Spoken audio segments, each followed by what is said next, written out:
नमस्कार, team DSR से उनसे मैं CR प्रजापत फ्रॉम बेसरोली और मैं आज एक बेहतरीन रिजल्ट के साथ एक बार फिर से आपके सामने हूँ।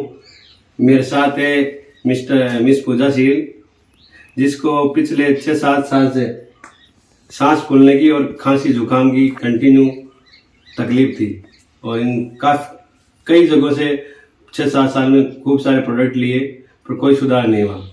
और इसने मेरे कहने से ये 3 प्रोडक्ट 2 महीने से कंटिन्यू यूज कर रही है और आज तीसरे महीने के प्रोडक्ट मैं इसको देने आया हूँ।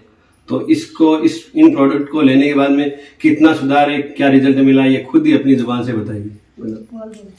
बिल्कुल सुधार है, तो कौन सांस बिल्कुल ना सांस फूल लीजिए ना जुकाम लगे बिल्कुल। और जका देख रहे हैं बंद खाए के मुझे होता है कि लेना चाहिए नहीं लेना चाहिए प्रोडक्ट, लेना चाहिए, बिल्कुल लेना चाहिए।